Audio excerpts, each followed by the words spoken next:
بسم اللہ الرحمن الرحیم۔ السلام علیکم ورحمۃ اللہ وبرکاتہ۔ حضرت عمر رضی اللہ عنہ کے دور خلافت میں مدینہ میں ایک گانا گانے والے بزرگ رہا کرتے تھے۔ جب ان کی عمر 80 سال ہو گئی تو آواز نے ساتھ چھوڑ دیا۔ اب کوئی بھی ان کا گانا نہیں سنتا۔ گھر میں فقر و فاقے نے ڈیرے ڈال لیے۔ ایک ایک کر کے گھر کا سارا سامان بک گیا۔ آخر تنگ آ کر انہوں نے جنت البقیع میں جا کر بے اختیار اللہ کو پکارا، یا اللہ، اب تو تجھے پکارنے کے سوا کوئی اور راستہ نہیں۔ مجھے بھوک ہے، میرے گھر والے پریشان ہیں۔ یا اللہ، اب مجھے کوئی نہیں سنتا۔ تو میری سن، تو میری سن، میں تنگ دست ہوں۔ تیرے سوا میرے حال سے کوئی واقف نہیں۔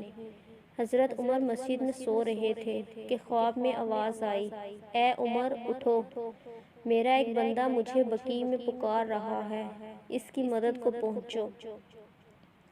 حضرت عمر رضی اللہ عنہ نے جب یہ سنا تو ننگے سر ننگے پیر جنت البقیع کی طرف دوڑے۔ کیا دیکھتے ہیں کہ جھاڑیوں کے پیچھے ایک بزرگ دھاڑے مار مار کر رو رہے ہیں۔ انہوں نے جب حضرت عمر رضی اللہ عنہ کو آتے دیکھا تو بھاگنے لگے۔ وہ سمجھے کہ شاید حضرت عمر رضی اللہ عنہ کوڑا لے کر آ رہے ہیں۔ حضرت عمر رضی اللہ عنہ نے کہا، رکو، کہاں جا رہے ہو؟ میں تمہاری مدد کے لیے آیا ہوں۔ انہوں نے پوچھا، آخر آپ کو کس نے بھیجا ہے؟ حضرت عمر رضی اللہ عنہ نے کہا، جس سے لو لگائے بیٹھے ہو، مجھے اس نے تمہاری مدد کے لیے بھیجا ہے۔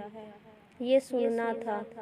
وہ شخص گھٹنوں کے بل گر پڑے اور دھاڑے مار مار کر رونے لگے اور کہنے لگے، یا اللہ، ساری زندگی تیری نافرمانی کی، تجھے بھلائے رکھا، اور اب یاد بھی کیا تو روٹی کے لیے، اور تو نے اس پر بھی لبیک کہا اور میری مدد کے لیے اپنے اتنے عظیم بندے کو بھیجا۔